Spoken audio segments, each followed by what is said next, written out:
All right, good afternoon and welcome everyone to Integrating SEL into Theater Arts as part of our NCDPI SEL and Arts webinar series. Just a quick note that we are live streaming and recording this webinar. We will post it to our webinar archive, but you can access it immediately on our Facebook page through the live stream as soon as the session is over. You can also click on the link to the bit.ly that we've shared in the chat, and it's at the bottom of each slide to follow along with the slide deck and access later if you wish. We've also shared links in the chat to join our listserv and our Facebook page, which we highly encourage you to follow so that you get updates on all of our upcoming webinars. And so you'll want to be sure to follow those so that you and check them frequently so that you're updated on all information. All right, just a quick introduction in case you don't already know who we are by now. Brandon and I make up your arts education team along with our section chief, Lori Carlin. Today, we are joined by two very special guests, Jeff Lambdin and Josh Batenhorst, who are both fellows from the A+ schools of North Carolina, and they are teaching artists within the schools as well. They were both on the team of writers for the SEL guidance documents that we're going to talk about later. They wrote the lessons and activities section as well as the teaching practices sections for each of those for theater and have some insight to share with us today. Just a few quick housekeeping reminders that you can use the chat for any questions or tech issues. Please remember to stay muted so that we can all hear the presentation and we don't get any background noise. And if for any reason you can't hear or get your sound to work, remember that we are recording and you can always go back and rewatch the recording later for anything that you've missed. Please know that if you are not able to hear, that is something that's going on your end. And we can try to help you with that if you let us know in the chat, but it's not coming from our end. Also, really quickly, WebEx is our state mandated program. Here's a reminder really quickly of your screen and controls. So take a moment to notice where your mute and your chat buttons are, and also where you can change your video layout feature. All right, we'll talk about our agenda for today, which will include overviews of SEL, what it is, and the guidance documents that we would love to share with you. You'll hear from our document writers with examples of how to integrate SEL into theater arts, and then we'll also have a little bit of reflection and Q&A. Our webinar goals for today include helping you understand SEL competencies and how to integrate them into theater arts classes with examples so that you can begin to plan for your own classroom. So we're hoping that today you'll get a lot more information about SEL, how it's used in theater, and then how you can start to implement that yourself. We have created this reflection journal for you. We provided that earlier in the chat and we'll share that with you again. So make sure that you click on that and make a copy. This is for you to keep open during the webinar. There's questions throughout that follow along with what we're doing, and it also has links to all the information that we're providing. If you are wanting CEUs from watching this recording later, you're going to want to make sure that you save this because you'll be required to submit a copy of the reflection journal in order to receive your certificate. Please be sure to pay attention when you see that little icon of Brandon writing in his journal, because that means that there's a question in your journal to go along with it. So just keep it open and follow along, and we'll try to mention it when we can as well. I'm going to turn it now over to Jeff, who's going to join or lead us in a welcoming activity for today. Which is in your welcome journal as well. I'm realizing that we didn't put my little icon on there. So if you would like to look at it in your in your reflection journal, you can write down your thoughts there as Jeff takes us through. Sorry about that. It's all right. Welcome, everybody. I'm Jeff Lambdin, and our welcoming activity is we want you to write down a character role from a play or screenplay that you want to embody in order to make 2021 a stellar year. And you can write it in your reflection journal, and also, if you would, post it in the chat so we all can see it. What role do you want to embody?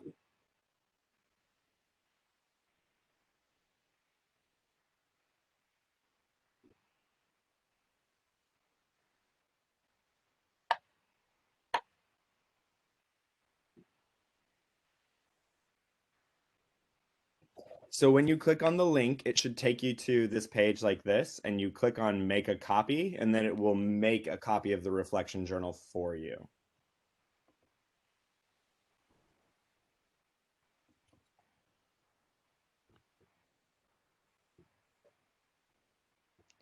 Jeff, who would you want to embody? Who do I want to embody? The Hulk. That's what I want to. It's clobbering time. I was gonna say, is that because you want to smash things, or just? I just want to make it. I think we're going to need some strong work this year to make things happen. Gotcha. Awesome. What about you?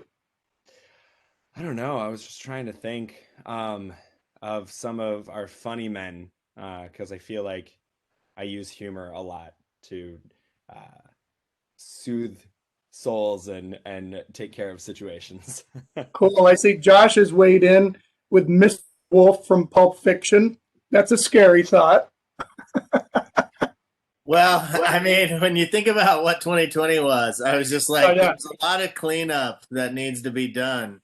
And so I would rather be the person who is somehow knowledgeable about what needs to be done as opposed to like the one who actually has to have the toothbrush or scrubbing. So Mr. Wolf, a little expertise, hopefully.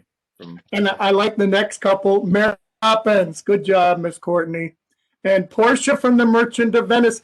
Unmute and tell us about that, Julia.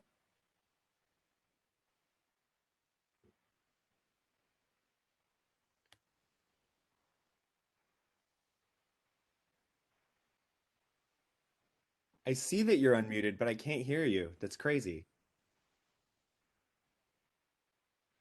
You're welcome to chat it if that's easier. Yeah.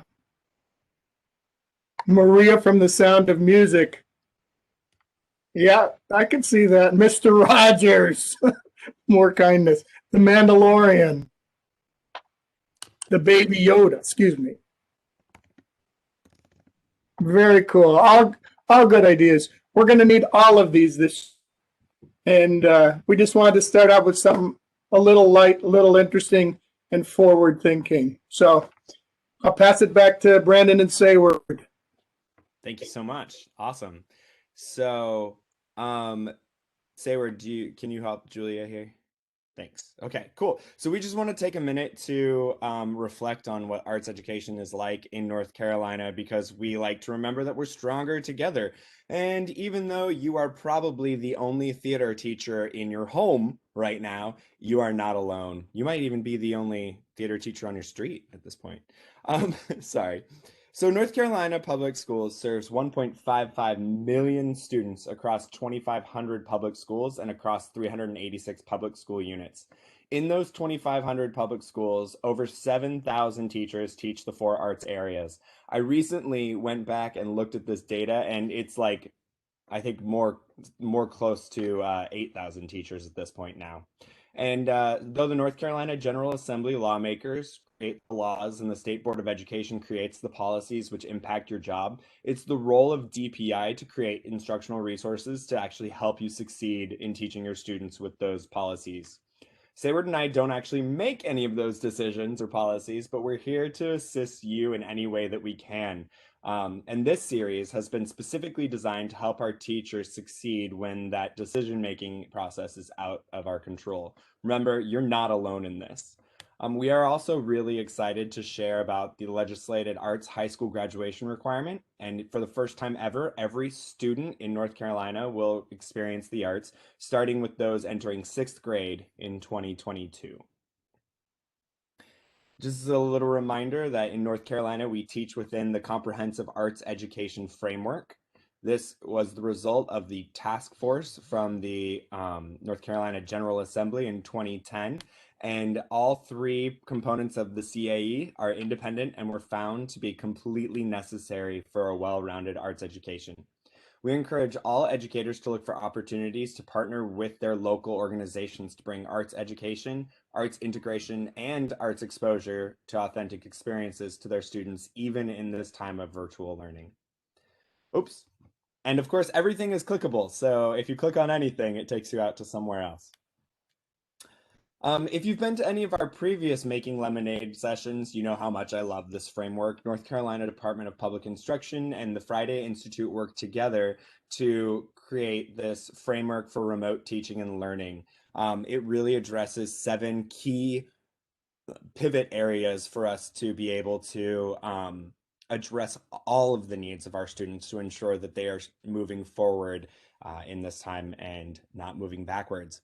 If you feel the need to, you can also share the recommendations to instructional leaders to your instructional leadership at your school for how to best support teachers in the school as well. So now we are going to go over a little bit about what social emotional learning is and an overview of the guidance documents. Take it away, Sayward. Okay, so what is SEL or social emotional learning?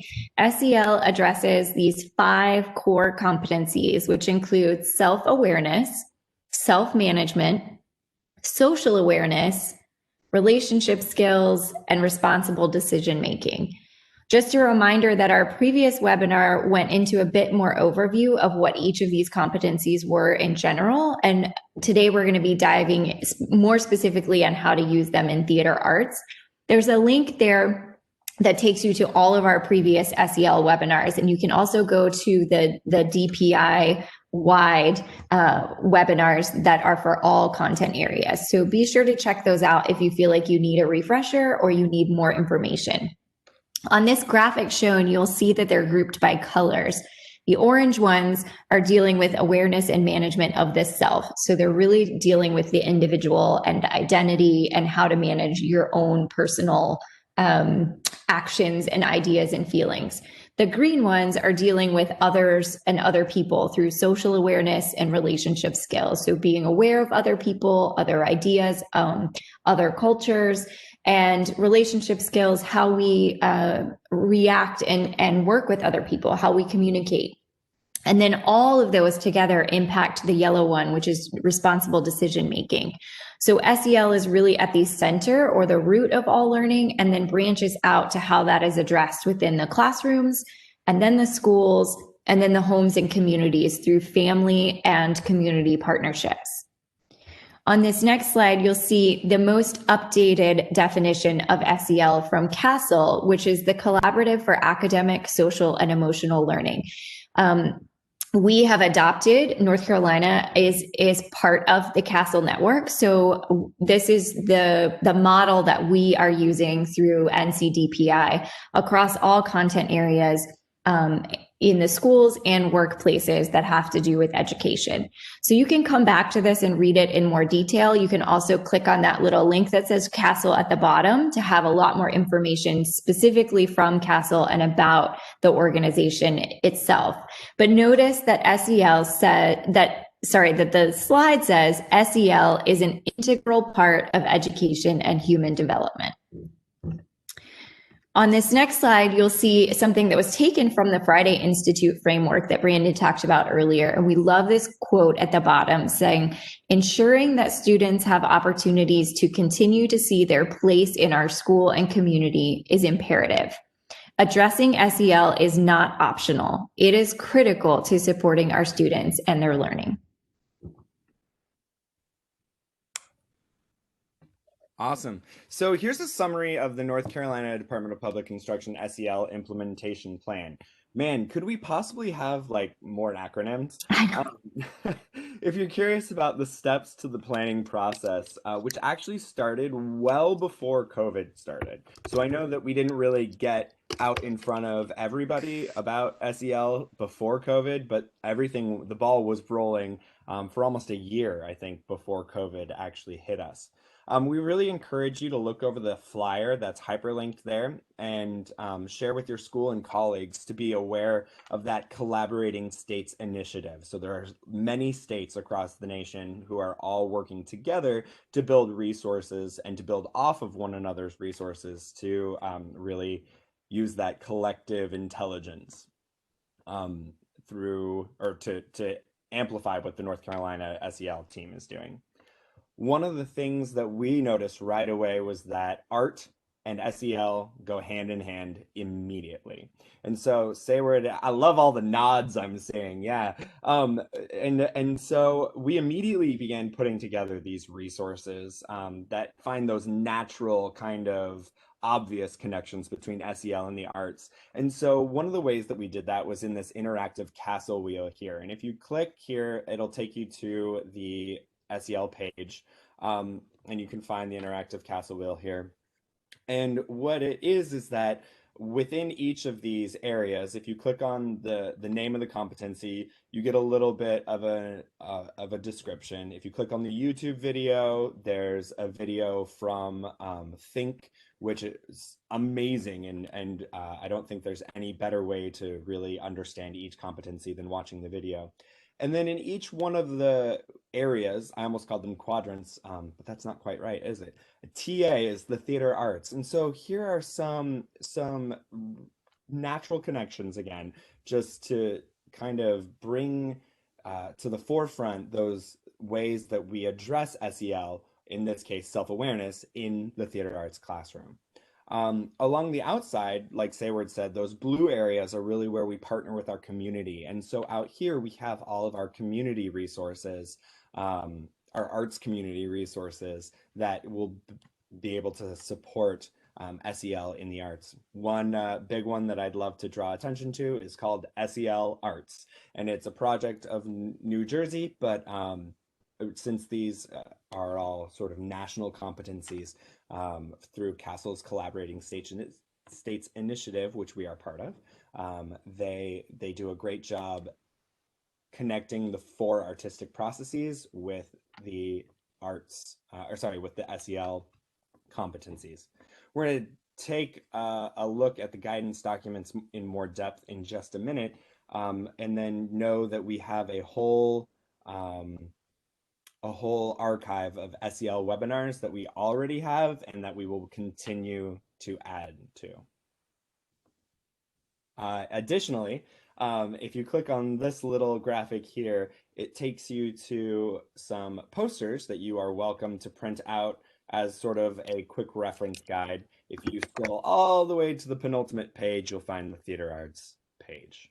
And that's sort of a summary of what's on the interactive CASEL wheel. All right, Sayward. Yeah. So don't worry if you don't have a full understanding of all of this yet. It really takes some time to grasp all of these. It's a very easy, natural thing to find those quick and natural crossovers, but it is definitely an ongoing process and practice to continue finding these throughout what you're doing. And you're never done with the learning process, if that makes sense. So it's always constantly learning and seeing where these competencies are showing up in your teaching and in your content area. This handout with the competencies is a quick glance sheet. It was created actually by the visual art document writers, but it's a great way to really look at these really quickly. And when you're lesson planning, just kind of say, hey, which one of these am I touching on with this lesson plan? And that way it doesn't have to feel like it's this whole other thing that you're layering on top of what you're doing. You can really start to find those natural connections very, very easily as a starting point. And then gradually with practice, you'll get more comfortable and it'll start to become second nature. You can save this sheet or you can print it out for a quick reference throughout the day, or when you're doing your lesson plans, like I said, to see what you can easily connect to. So some people save it on their computer, some people print it out and have it right beside them, but it's something that I think will be a very useful tool for you. Cool. One of the main things that we as an agency are trying to promote are these 3 signature practices. It's really the easiest way to get your feet wet with SEL. And so recognizing that we needed to do a better job supporting, we put together this CASEL's 3 signature practices page on our arts page. So if you click on this image, you'll immediately be taken to those 3 signature practices. You already engaged in one of them this morning, or it's not morning, this afternoon. And Sayward's going to tell you a little bit more about what those 3 signature practices actually are. Yeah, so the 3 signature practices, when used daily and routinely, help students build self-awareness and relationship skills through noticing, naming feelings, and knowing what other people are feeling. They teach self-management and relationship building through the practice of interaction with other people and our content. And they bring both a soothing sense of security and normalcy to students' routines, but also freshness and novelty with new information in the way that students are interacting with people and their content. So if you go to the next page, Brandon, those 3 signature practices are welcoming rituals, which we already did, some sort of welcoming activity to include everybody to get them started and grounded.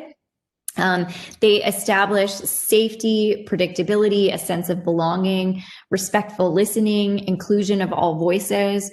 They're most successful in the classroom when they're connected to some part of the learning that's going to happen later in the day. And then the second one is engaging pedagogy. This can include brain breaks and sense making throughout the lesson. They foster relationship skills. So you might even have team building sections. You might have small groups. They also foster cultural awareness and respect when they're working with groups, as well as empowerment and collaboration. They can both balance quiet, independent reflection and writing with group discussion or even active movement activities. And then the final one is our optimistic closure. This is how we end our class or meeting or webinar or whatever it may be. Keep in mind, these can be used in team meetings and faculty meetings as well. And ending with some sort of reflection or discussion or something that we're looking forward to provides a sense of closure and leaves students or faculty on a positive, optimistic note. As a performer, I used to say that the audience will most likely remember the very last thing that they saw you do, right? So make sure it's a good one and leave them wanting more. And then on this next slide, there are just a few more examples of each of these signature practices and how you might see them in a classroom setting. A lot of these might be things that you're already doing in your own classrooms, like class circles, morning meetings, sharing or creating with partners or small groups, reflecting on what was learned or enjoyed throughout the day, or what you're looking forward to. I used to sometimes have students turn to a partner and share something that they admired about the other person. And it would often leave at least one student in like tears of joy from hearing something that they really needed to hear, but didn't quite realize it.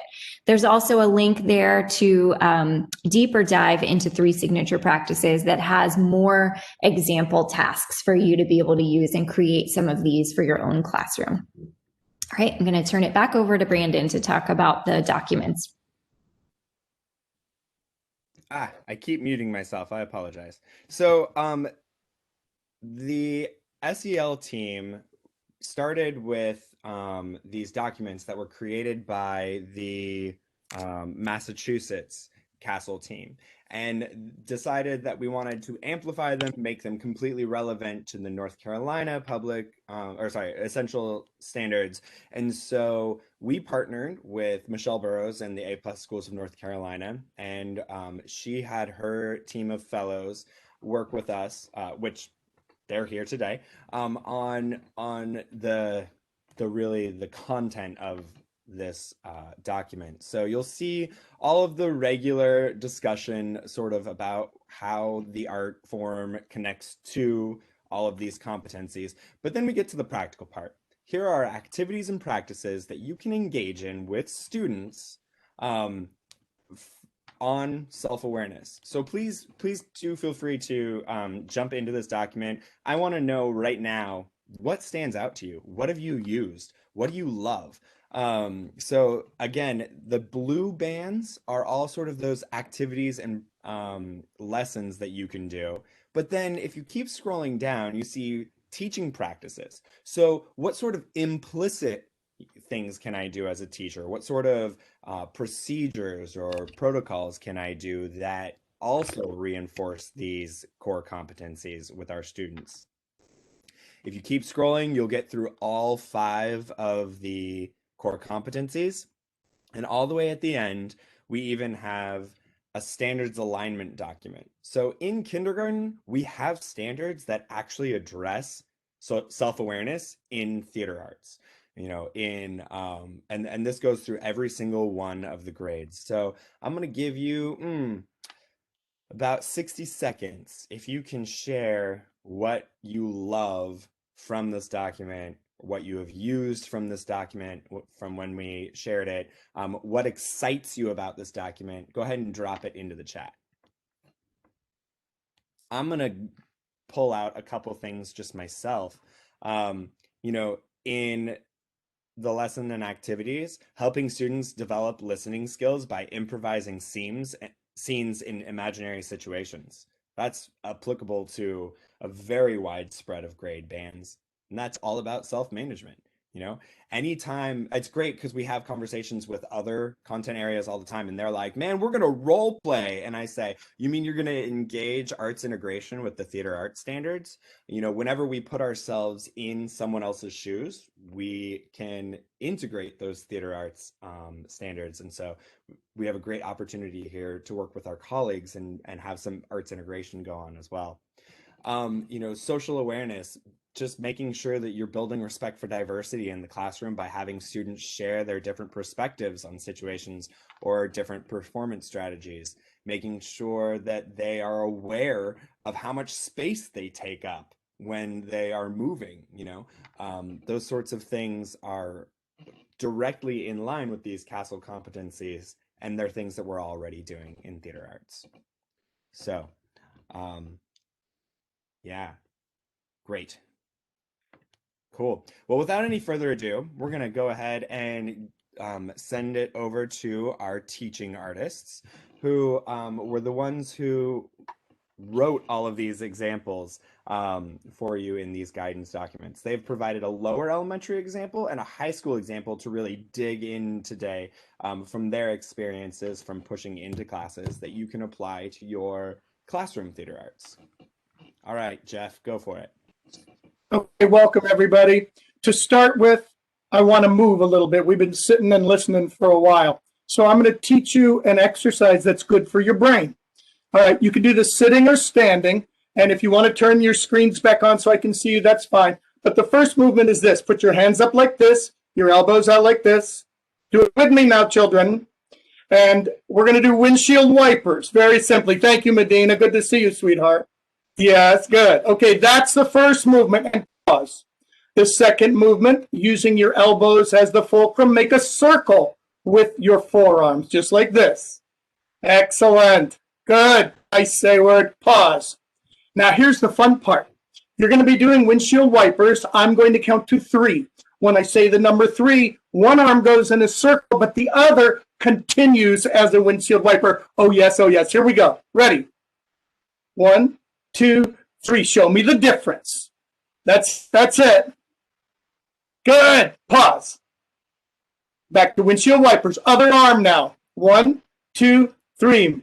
Make one go in a circle while the other. That's it. Sweet.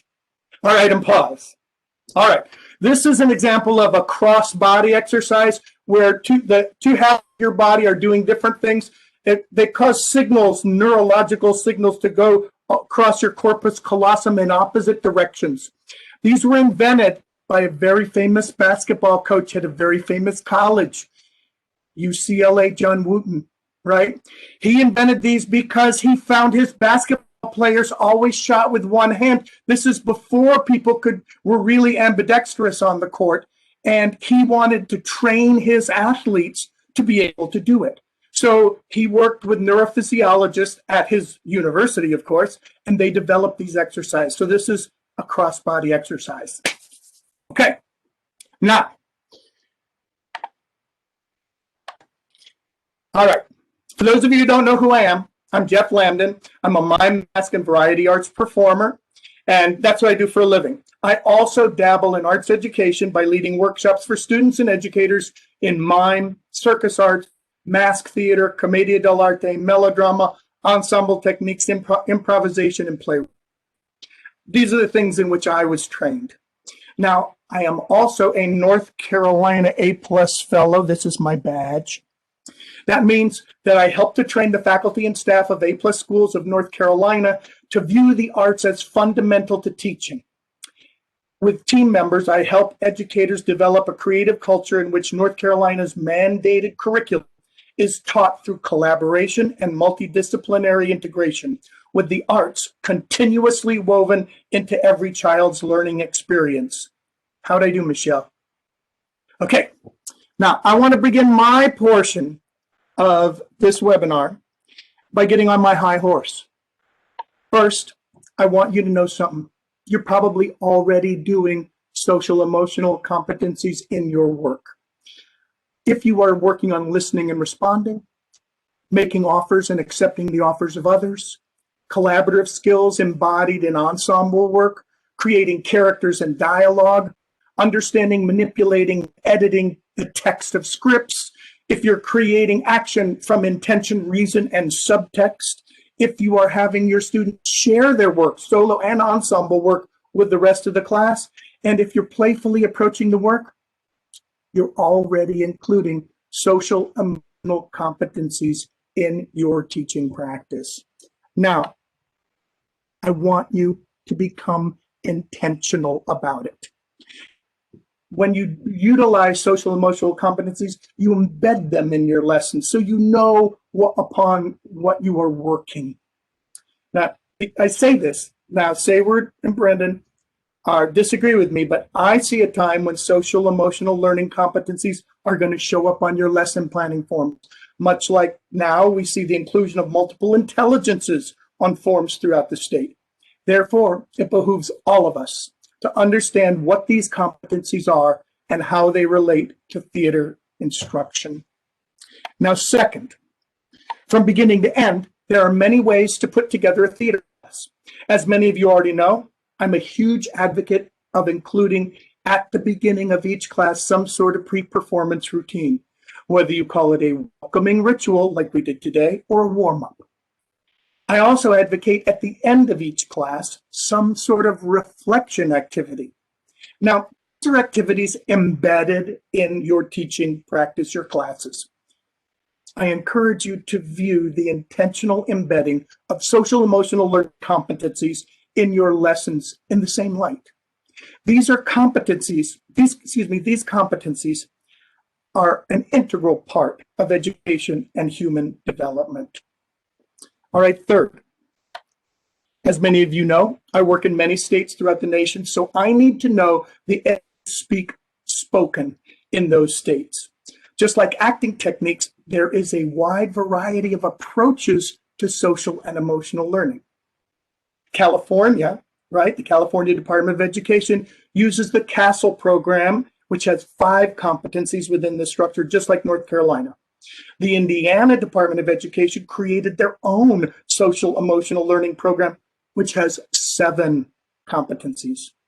Now, some school districts in South Carolina use a program called Second Steps, which is remarkably similar to the CASEL program with minor differences. And the Tennessee Department of Education calls their program Social and Personal Competencies. Now, as Sayward said earlier, North Carolina Department of Public Instruction uses the CASEL program. And so I encourage you, whenever you're looking to bone up to learn more, go to their website and use their materials so you don't get confused. All right, off my high horse. Now, I'd like to share with you a short portion of a video about social emotional learning and arts integration. I developed these videos for a school district in South Carolina, and I want you to know something. We'll see a part of a workshop that I do all the time. I do this lesson in creating paper plate masks all the time, and I've done it for years. Now, in order to create the lesson for the school district using social emotional learning competencies, I re-examined my lesson, what I was doing all along. And I intentionally embedded the competency I chose into the lesson. The lesson is called Paper Plate Masks. And in this lesson, I introduced the fact that in theater, as actors, we oftentimes use masks to show feelings.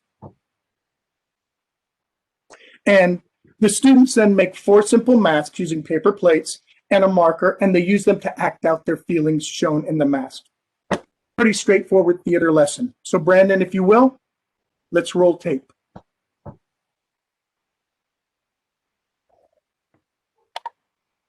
Today, you are going to make your own masks, and then you are going to act out the feelings with your mask. The only thing you will need today are paper plates and a marker. Notice that when I draw a simple face of a feeling on a plate, I use simple lines.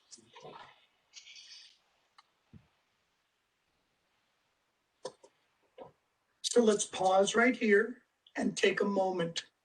Let your teacher pass out your plates and make sure that everyone has a marker, and then we'll get started. Today, we are going to make 4 masks. One that is sad, one that is happy, one that is angry, and one that is frightened.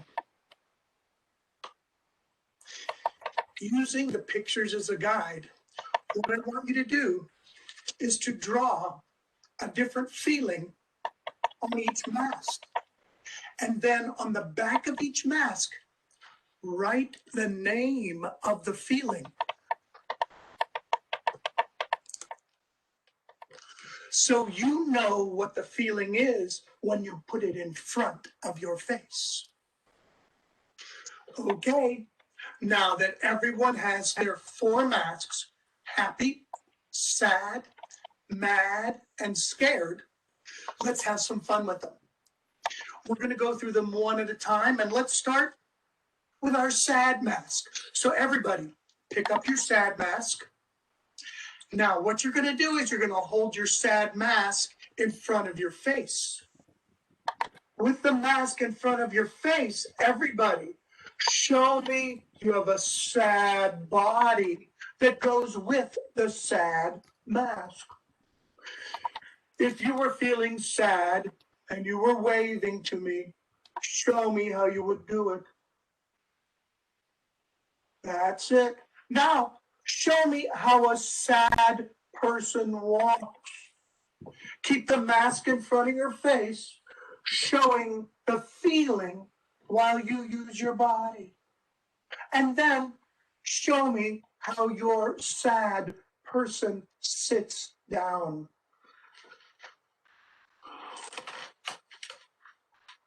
Keep the feeling in your body.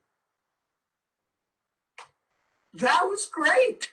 Okay, now let's change masks. Put down your sad mask and pick up your happy mask. And we're going to do the same thing. Standing, hold the happy mask in front of your face and show me with your body you are happy.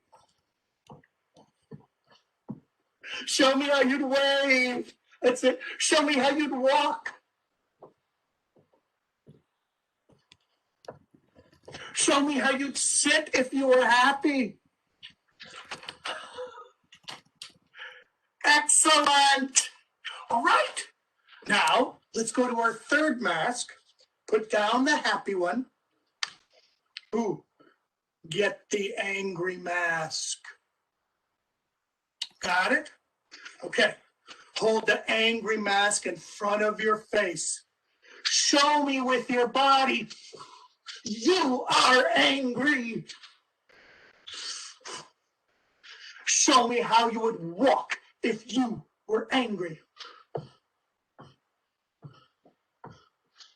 Show me how you'd sit if you were angry.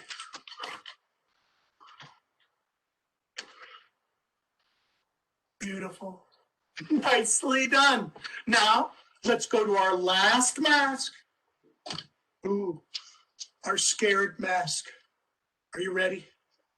Hold the scared mask up in front of your face. Show me with your body you are scared. Show me how you'd move around if you were scared, how you'd wave if you were scared. Show me how you'd sit down if you were scared.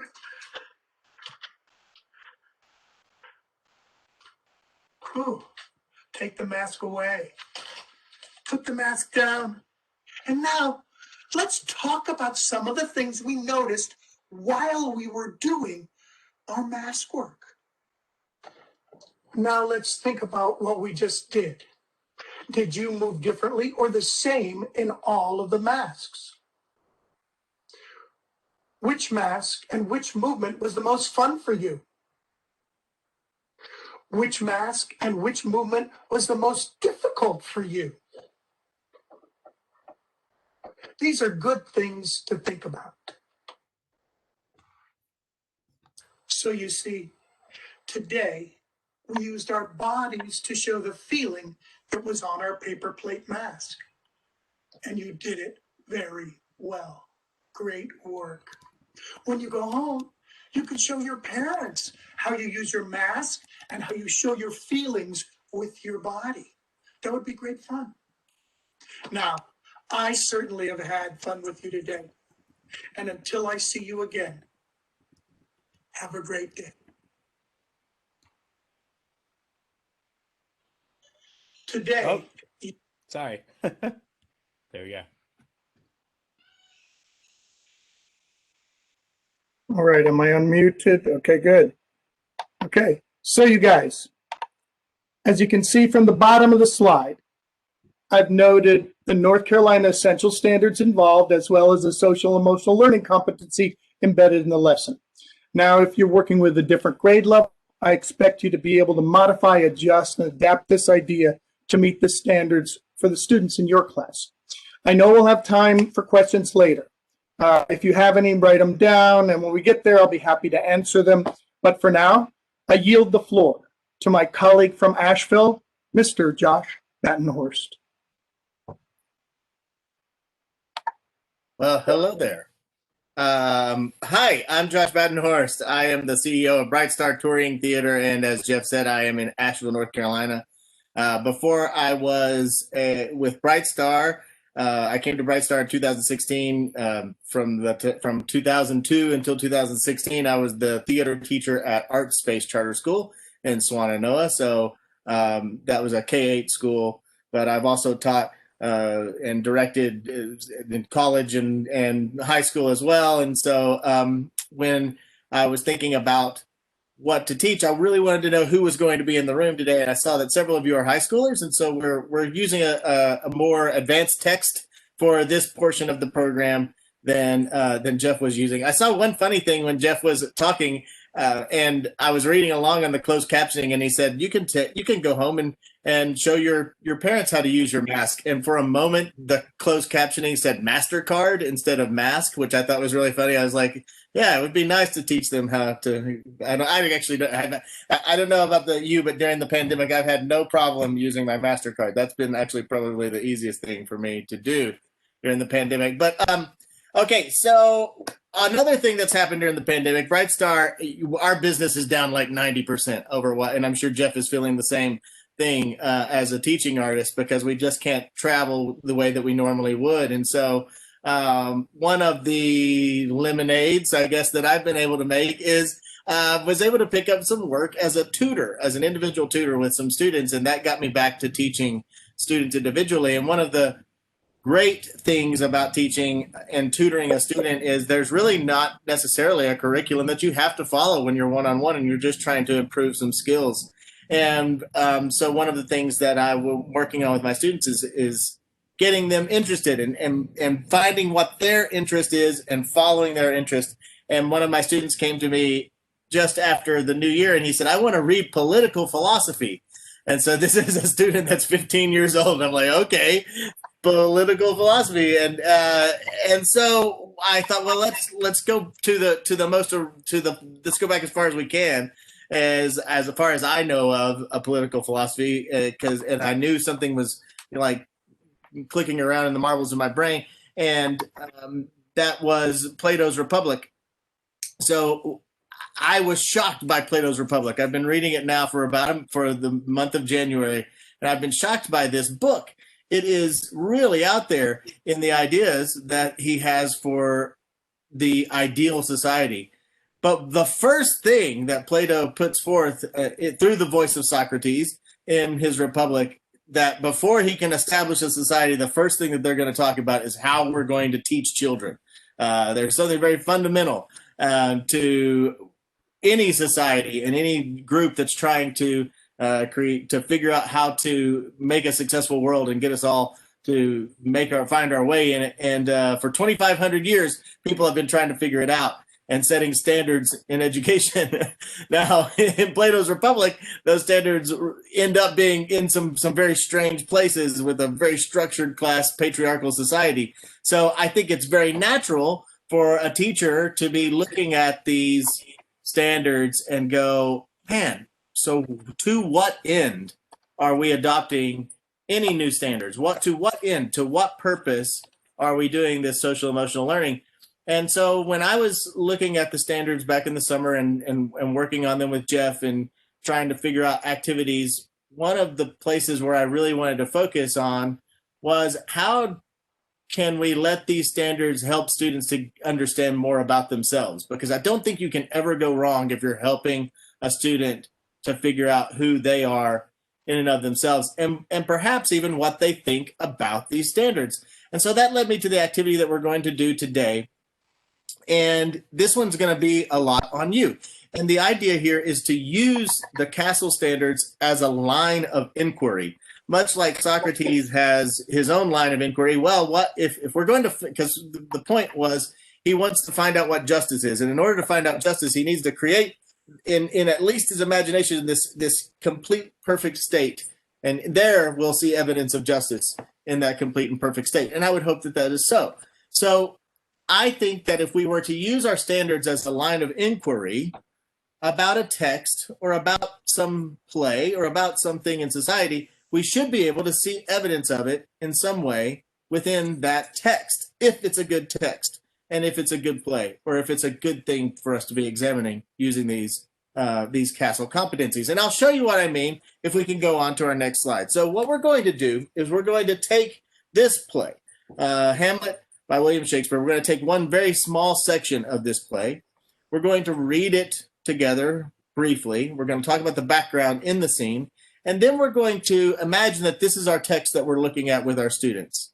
And what the thing is, what is a line of inquiry that we could ask our students that would help them to, A, better understand the text, because we want them to understand this tough and dense and difficult text.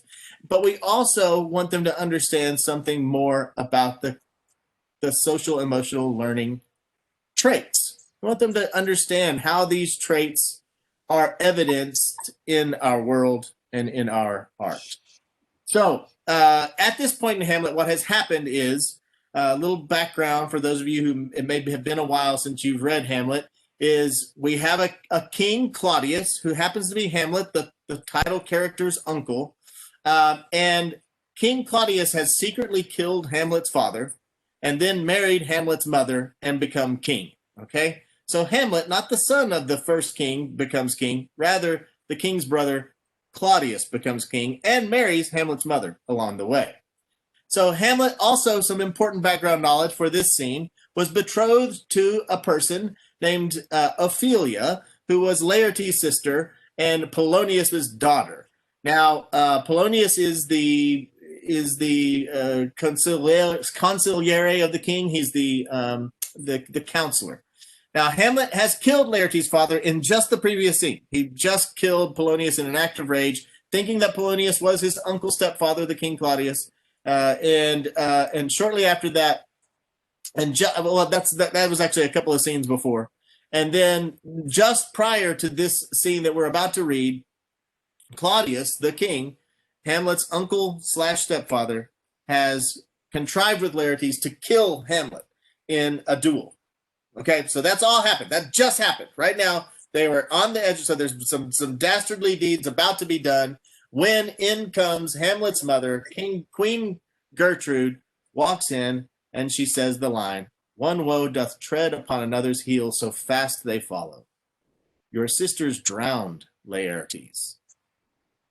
Laertes responds, "Drowned? Oh, where?" And Gertrude says, "There is a willow, grows aslant a brook, that shows his hoar leaves in the glassy stream. There, with fantastic garlands, did she come of crowflowers, nettles, daisies, and long purples that liberal shepherds give a grosser name, but our cold maids do dead men's fingers call them.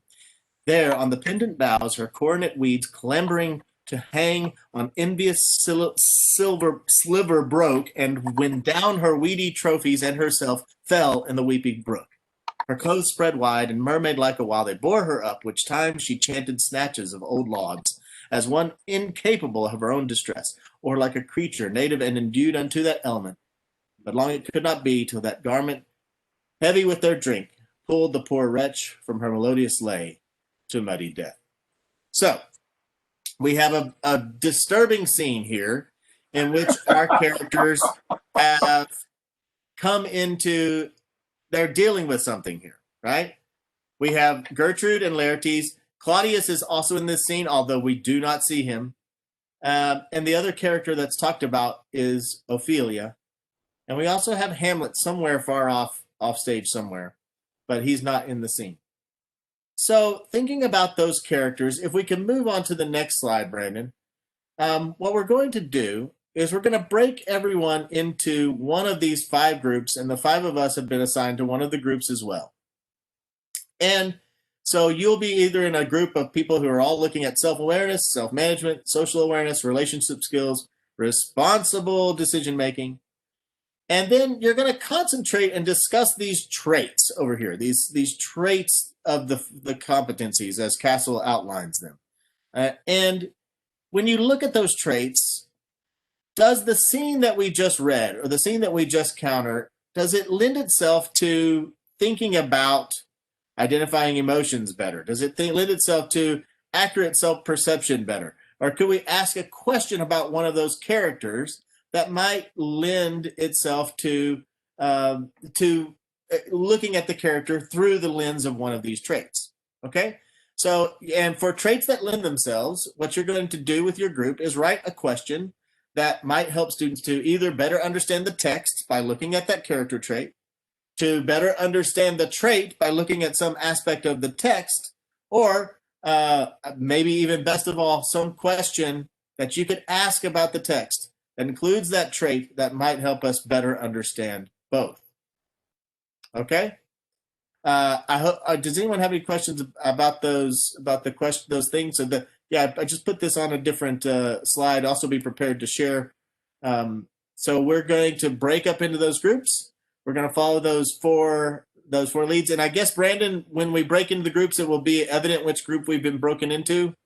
It should be, yes. But just real fast, Jeff has, oh gosh, no, I guess it didn't save my titles. I will try really fast. Jeff is supposed to have self-awareness. Josh, you're going to have self-management. Okay. I'm going to have social awareness. And then Sayward is going to have relationship skills. And then Michelle is going to have responsible decision making. And how long will we have in our breakout room? You have 4 minutes. Okay, very good. Thank you. No problem. Sounds good. All right, we will see you in 4 minutes. Please go ahead and click join now.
Okay. So how did that go for folks? I would be really interested to see some of the questions that people came up with. So we could either have you share those now, or you could share them in the chat if you want to type them in. But if you would like to share one that you guys came up with, I'll speak for our group. We talked about we had self-management, and the closest thing that we came up with was to identify the stress that each of the characters was under that might be driving their actions, because one of the traits is stress management of stress is one of the traits within the self-management portal. Any line of questioning that others came up with from theirs? You can either I'll share ours from the responsible decision making group. That was an interesting conversation. We sort of landed on analyzing situations and talked about having the kids identify the things that led them to believe that that was either an accidental falling in the water or an actual suicide attempt. How would they analyze that situation? And I was with Laura Boykin, and she was talking about how she works with pre-Kers. So we went back and said, you know, what text might you use with pre-Kers that you could do the same work? And she said she uses Midsummer Night's Dream with her pre-Kers, and they talk about what fairies do, analyzing the fairy situation. I thought that was fun. Nice. Thank you for taking that. We did not take it to outside of this, but yes, that is something that I was hoping to include. So thank you for doing that, Michelle. Others? Molly, go ahead. I was just going to say, we are recognizing that it's 5 o'clock, but that we have a stimulating conversation. We're going to go ahead and drop the survey link into the chat here in just a second. Sayward, I have lost the ability to send anything in the chat. So anyone who would like their CEU credits and anyone who would like to give us feedback, please go ahead and fill out the survey, and you will automatically receive your CEU certificate once you have submitted this survey. But I won't cut you off, Ricky. Please continue on, and we will stay around for a couple minutes to do some Q&A at the end. Thanks. Cool. So Brandon and I had the social awareness competency, and at first we were talking about how there doesn't seem to be a lot of social awareness on Gertrude's part. There is no real display of empathy, but then we started talking about how a student's acting choices and what their tactics, motivations, and objectives are could actually turn this into an empathetic discussion if they're making the choice to try and poetically gloss over what happened. Even though it's very detailed, it's almost sadly, darkly beautiful in a way. So the way that a student might interpret it through their acting choices could influence a little bit how that social awareness piece comes into play. Well, and she does very much answer the question that Laertes asks her, which is not like how did she drown, but where. She is definitely listening to him, which I've always thought is just the strangest response on his part. Not like how did she drown? Like what was she doing? Like it's where he asks, and then she very, very in minute detail answers that question. Which yeah.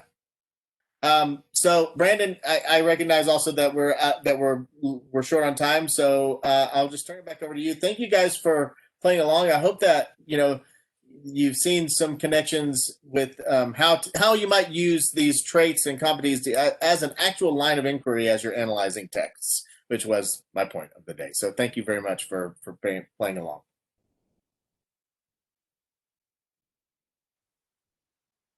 Sorry, go ahead. All right, beautiful. So we will come back to Q&A. Hopefully, if you have any questions, you can ask them. And then if you have a moment to do our closing activity, which is one of those 3 signature practices, thinking about 2021, we were thinking about who we want to embody. Well, what are 2 things that you are excited about, hopefully from this webinar? One thing that you will stop doing, so that's the 0 is something you'll stop doing. two things that you'll keep doing, but this time with purpose or intentionality, which if you were looking at the chat earlier when Jeff was presenting, I said that's the word of the day is doing things with intentionality. And then what is your first step? It might be calling your warm-up a welcoming activity. It might be engaging in those 3 signature practices. It might be or just looking at that document. It might be going back to watch part 1 of this webinar series to really understand what those guidance documents are. What is your first step?